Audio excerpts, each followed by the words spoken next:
Assalamu alaikum wa rahmatullahi wa barakatuh.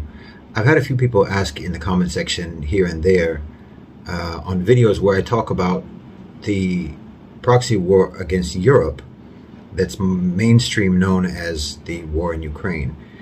That this is a proxy war in which the proxy is actually Ukraine or Russia, and the target of the actual war and destabilization is Europe itself.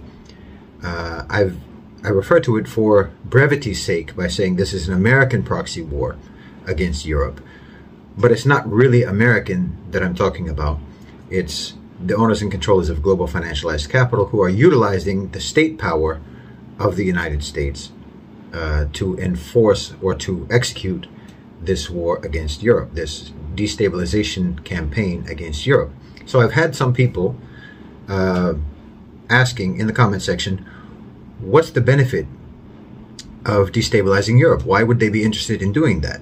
To begin, you have to look at what is the current situation in Europe. And I've actually talked about this, and I think explained it, I hope fairly clearly, a few times in the past.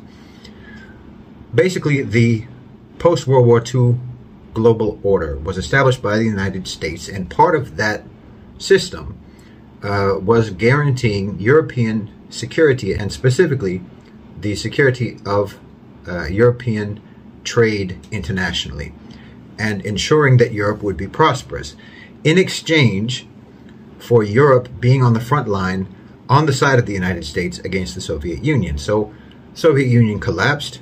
That made this system not very viable, but it continued since the fall of the Soviet Union regardless, because there were still some benefits to globalization and to utilizing that system.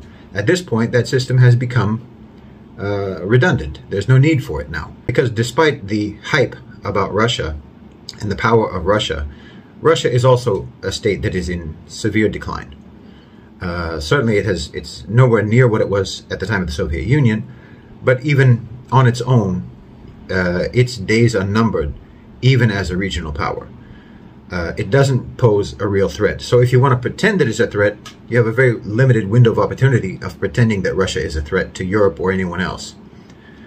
That time is now. So they're using Russia as the pretext for destabilizing Europe. Now again, why would they want to destabilize Europe? Well, Europe has a collapsing birth rate. Their people are aging rapidly and dying.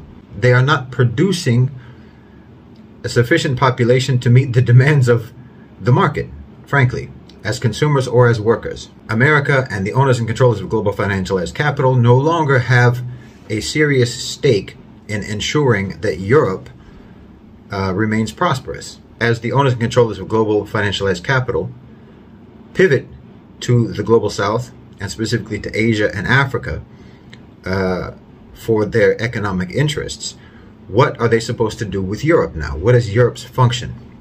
It may help in explaining this to refer to a World Bank document, a report that they released a few years ago, in which they discussed the poverty levels of people living in or outside of conflict zones. That's one of the things they reported. 20% of the world's poor live in conflict zones. And they also asked their collaborators in those conflict zone states and in the non-conflict zone states, their collaborators meaning what they refer to as their stakeholders, meaning the people who are working with the World Bank.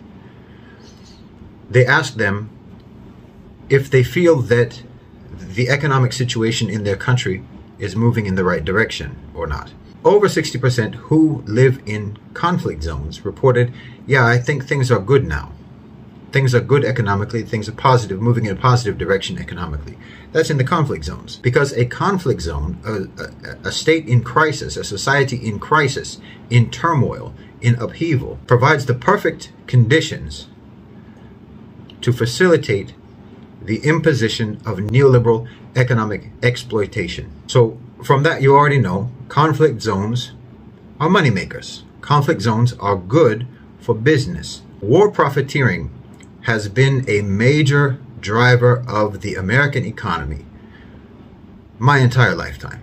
And it has become even more of a factor in America's economic prosperity over the last 20, 30 years. So you look at sectors of the economy like banking, insurance, credit, reconstruction, construction, provision of basic needs, agriculture.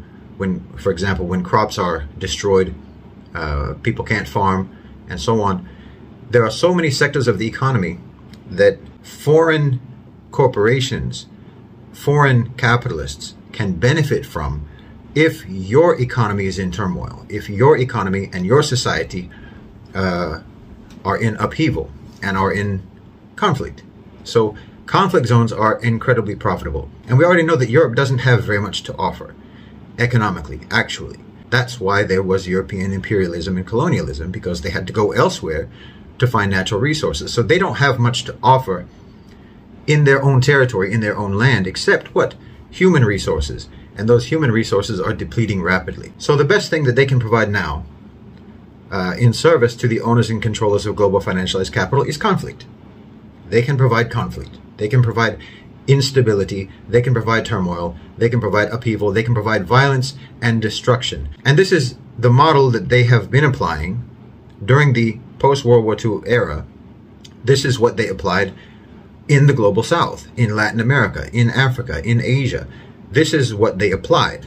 They fomented, they stirred, they created conflict, war, destruction throughout the world, largely driven by the motive of profit, as well as, of course, securing natural resources and human resources. But now, the global South has more than their natural resources to offer. They have their human resources to offer. So the direction of the global economy, the managers of the global economy, are looking to the global South now. And what was previously the fate of the global South is becoming rapidly the fate of Europe. Jazakumullahu khairan wa assalamu alaikum.